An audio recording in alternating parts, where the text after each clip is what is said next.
Can you spot the difference that makes one of these cards worth $25 and the other worth $160?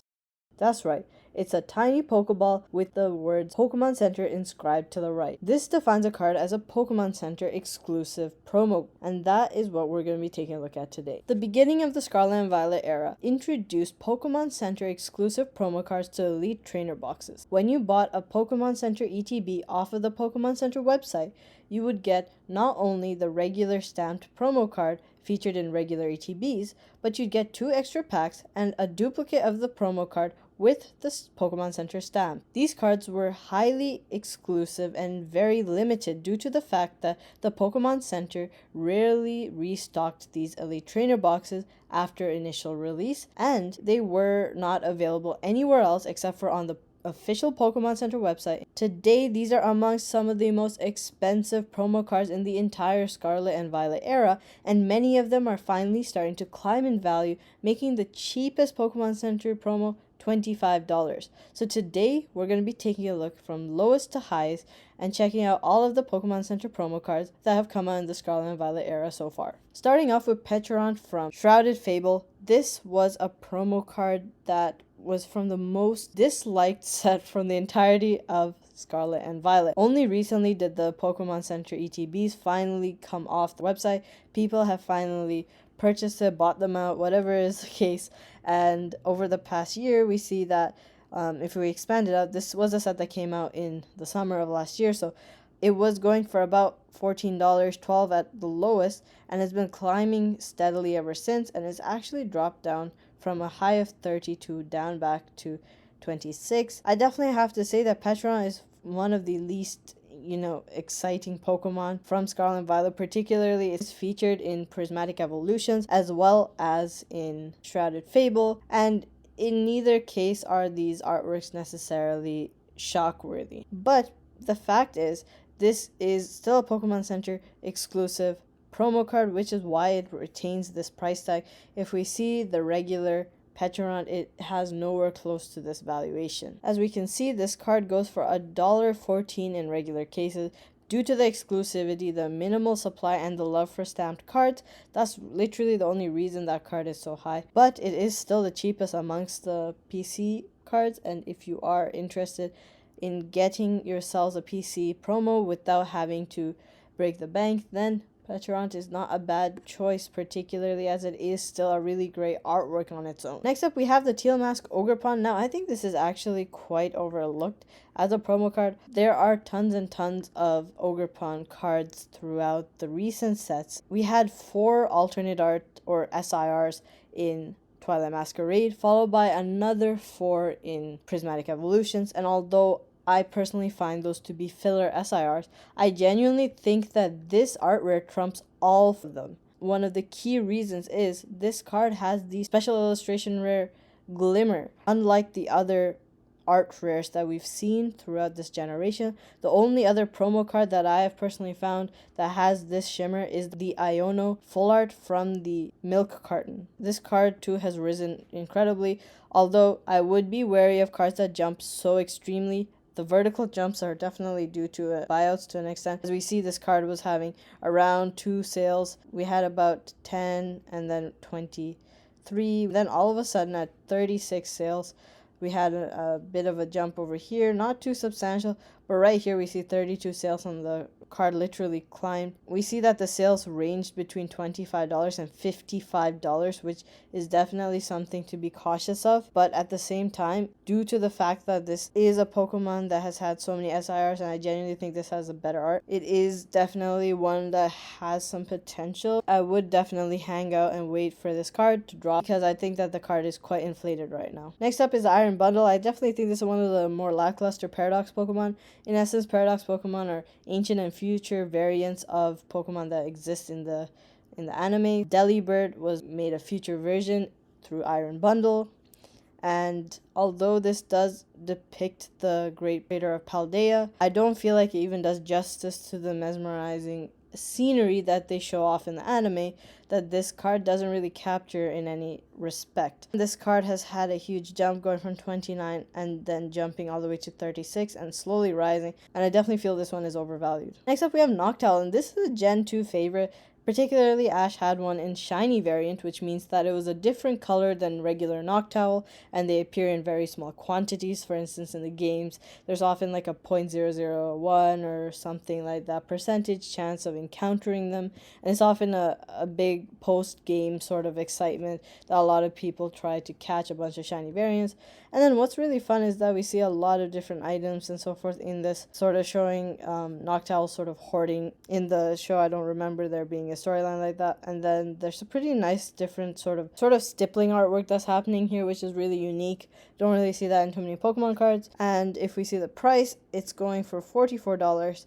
And if we see over the past 6 months, because this is the Stellar Crown promo, it only recently came out, so this is the maximum timeline that we have for it. So if we see its low, it was 1757, and its high is now 4484. I don't think that this card is particularly undervalued in the current market. Of course, I would say be wary of all of the movement that's happening that's so extreme for many of these cards, as is sort of true throughout the Scarlet Violet era, but particularly for some of these cards that are having these massive vertical jumps, I would be wary. This card has continued to grow past that vertical jump and is sort of consistently having this staircase movement. So I think it's less likely this one crashes, unlike the previous sort of Ogerpon and Petron cards. But at the same time, I would still be careful moving into some of these cards. Next up, we have the Screamtail. I genuinely think this is one of the best artworks in terms of PTB promos. There's a really, really gorgeous sort of surrounding to this card. And I'd say Screamtail is definitely one of the best ancient versions or ancient Paradox Pokemon. I guess this is Jigglypuff's, ancient version, which is a screaming minion in the anime. And definitely a stunning artwork. I mean, it has jumped like crazy though, so I would definitely hang off on this card because it was such an extreme jump, going from 30 to all the way to 50.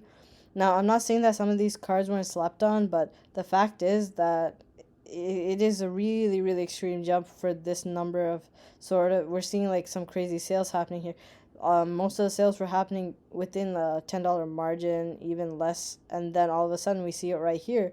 We had sales that were going from 39 when the market price was going for 40, all the way to $60, which is absolutely insane. So it's had a 77% gain. If we expand it to the past 6 months, even a year, we see that it was going for $10 for a long time, and now it's really exploded. Next, we have the Magneton, and this one is crazy undervalued. I definitely think this is one of the best pickups that you can make right now in terms of PCETB promos. Genuinely, I can't believe this is going for so little. It has dropped tremendously after that sort of skyrocket to $68. It was going for about at a low 46, went up to 68, and has dropped down to 54. And for the fact that this is a Gen 1 Pokemon Magneton, and it's a Shinji Kanda artwork, it is crazy that it is solo comparatively. Taking a look at some of his other arts, we see that they are quite adored and very, very unique. If we take a look right here, the most expensive card of Lost Origin, one of the most expensive cards in the Sword and Shield era, the Giratina V is going for $711. If you take a look at the Magikarp, $277. Although I do have a perspective that this is is starting to get really overvalued and sort of hype bought.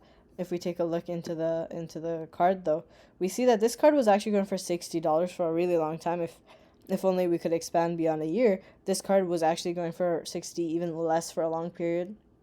It has had a more gradual growth story, to its credit, but I think it's getting a little bit crazy for an art rare being 277. Factors such as, it being the second set of Scarlet Violet, so it's getting older. Plus, the sealed is getting really hard to attain because the booster box is getting really, really up there. And, of course, Magikarp and Gyarados being in a single card is quite insane, plus the unique art style and so forth. Sure, it does deserve a really high price tag. It might be getting a little bit crazy high, but regardless, the point is, for this artist's cards, the Roaring Moon being 216, everything is really, really high, and yet the Magneton is still dropping instead of appreciating, so I think this is a great opportunity to grab it. Next up, we have the Mimikyu, and now Mimikyu is a pretty popular Pokemon from Sun and Moon. It's sort of the jealous type, doesn't like Pikachu for some reason, and yet dresses like it's a bit of an enigma Pokemon, if you will, and so it was going for crazy cheap, $6 for a long time. I actually have two of these. because I opened two PCTBs for Paladin Fates. And for some reason, whenever I would look at the price, I would be stunned whenever I saw it going for less than $5. And I guess it has grown substantially, although some suspect jumps here and there. It's going for $56 right now. Next, we have Koraidon, and I think Koraidon and Miraidon, these two are bound to go up because they were the first PC ETB promos. So they were going for $15 about a year ago, for a few months actually, and then it started slowly to take off. We do see this one day where there were 27 sales between $50 and $80. So not saying that there isn't some sort of manipulation happening, but it's less vertical than a lot of the other cards, as you have seen. Next, we have the Miraidon. Miraidon is more popular than Koraidon in many respects in the Pokemon TCG. This one does have a bit of a steeper climb, but it was also higher compared to Koraidon to begin with. So it was 25, and now it's gone all the way to 75. Next up, we have Pikachu, and I think this card was just absolutely crazy undervalued for a long time. And I'm really happy that it's been going up more gradually compared to the other cards, but still there are some of those vertical jumps like here and right here. So we see it was going from $15 all the way to $109. And I think this is such a good artwork that you could honestly buy the regular ETB variant, which goes for $8. And I think that is still a great deal for one of the best cards of the Scarlet Violet era. I just think, period, it has such a stunning artwork. And it's much lower because, yeah, ETBs, there were a ton that were open. They're just available in any regular ETB. So anyone who doesn't open the booster boxes probably bought a ETB instead. And so, you know what? This is still a great card. In the future, I think there's great potential.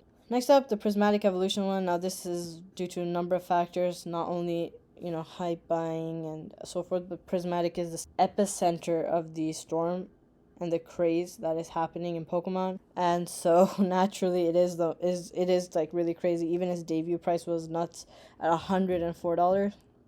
It is one of the best artworks, but I do think, it's a really expensive card for such a short time horizon, and I think a lot of it has to do with mostly the hype in Pokemon. Next up, we have the Charmander Scarlet and Violet Obsidian Flames promo. Now we see that the regular version is $24.82. It has had tremendous growth, 536% growth.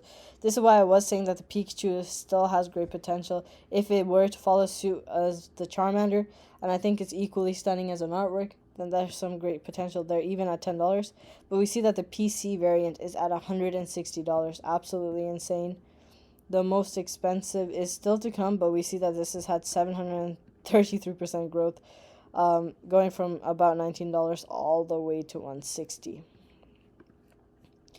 Next up is Snorlax, and this one I have to say is so painful. This is the one PCTB promo I do not have in my collection, and it really does hurt because there were multiple releases of this, and yet they were so quick that they literally disappeared within minutes, even before the hype, even before the craze, because people absolutely adore 151. When they saw the Pokemon Center ETBs, they grabbed it instantly. It sort of puts a dent in that, and I really just think it's crazy because if we see, the regular one has had 1,117% growth, $9.94. If we see the Snorlax right now, it is $198. If we take a look at the recent sales, we see that a few are already penetrating the $200 mark. As you can see, Pokemon Center promos are doing exceptionally well right now, but I do think a lot of the non-Pokemon Center variants of these cards still have great potential.